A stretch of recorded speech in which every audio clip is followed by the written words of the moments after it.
So today we're going to have a look at fixing a MacBook charger. As you can see, my friend's dog got hold of it and needless to say it's not working anymore. Sorry for the bad video quality at the start of this video.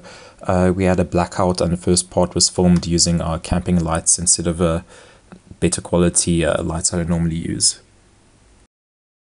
So the first step is to find all the parts of the cable that have been chewed.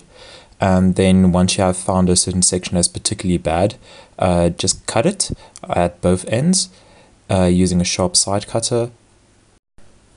Then you want to use a sharp box cutting knife to just strip the outer end of the isolation. Don't press too hard, you just want to cut the rubber and not the copper parts on the inside, and then you can just use your fingernail to remove the insulation. Do this on both sides.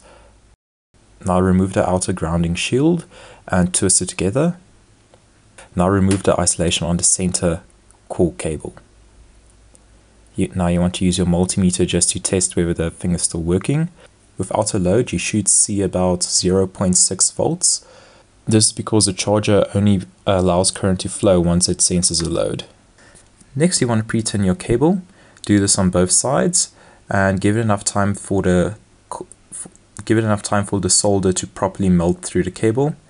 Then you want to just join the centers, make sure there's enough solder, and then join the ground shield around the sides. Test to make sure that the connection is strong enough. Then use a piece of isolation tape to just isolate the positive and negative sides. If you have some heat shrink tubing, now would be the time to put it on. Okay, so let's turn it on. Okay, it seems to work, or it's not exploding.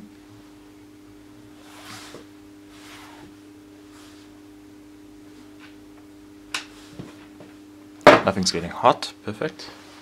Now let's bring in the MacBook. This is actually a MacBook Air, I think, yeah.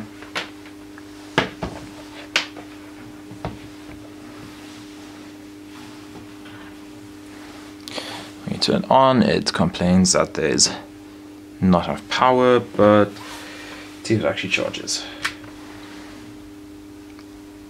And things are happening.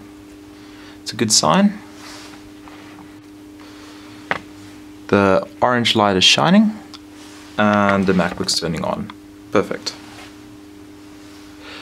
Okay guys, thanks for watching, and yeah, the only thing left to do now is just to cover this properly.